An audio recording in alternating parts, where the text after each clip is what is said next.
مساء الخير.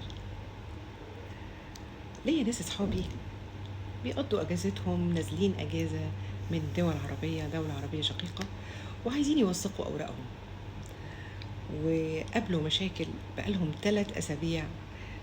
بيوثقوا شهاداتهم، شهاده الثانويه العامه، شهاده التخرج، آه، اوراق كتير.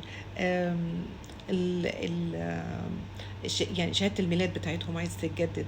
كل الحاجات دي اماكن اماكن اماكن، كل ما اكلمهم في التليفون افاجئ، لا دول لسه ما عملوش، لسه ما صدقوش، دول في مكان تاني غير المكان الاولاني.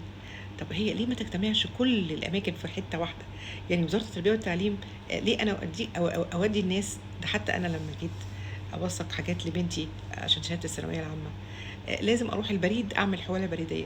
انا سمعت الكلام ده معاهم برضو، لازم يجيبوا حواله. طب ما نجيب كام طابع كده نحطهم جنب الناس، الشباك اللي هو بتاع اللي هو بيطلع علينا وبيوثق لنا، بدل ما الناس تروح لحد البريد.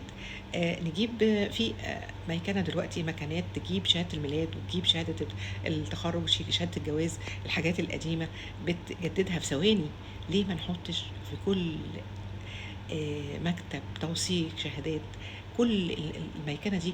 احنا دلوقتي يا جماعة في سنة، يعني داخلين على سنة 25، ما ينفعش ابدا نكون بالبطء والتجاهل، وما دام افتكاسات وما دام امتثال وحسنات تبقوا موجودين.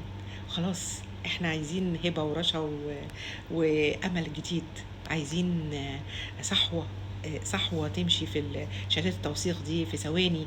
عيب الناس تتكلم علينا بالشكل ده، عيب ان يبقى في واحد جاي ينزل اجازة عايز يوثق ورقه ويقعد اسبوع او 10 ايام او 20 يوم عشان يوثق شهاداته وهو نازل شهر اجازة. احنا لازم نسهل الناس دي اجراءاتها، لازم يبقى عندنا روح تانية وسرعة في التنفيذ، لان احنا دلوقتي فعلا فعلا في مش بطء، ده جهل. يعني احنا وصلنا لمرحلة تعنت شديد قوي من الموظف، مع صعوبة إجراءات بتصعبوها عليهم مع الحر ونازل أجازة. فالمفروض الناس دي تسهل لها كل الأمور وتمشي في سلاسة وسهولة.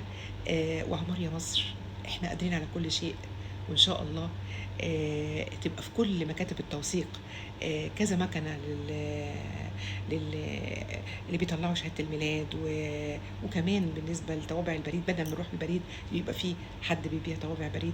نعمل حوالات، سهلوا على الناس، اعملوا إجراءات، سهلوا توثيق الشهادات وتصديق الشهادات يا جماعة.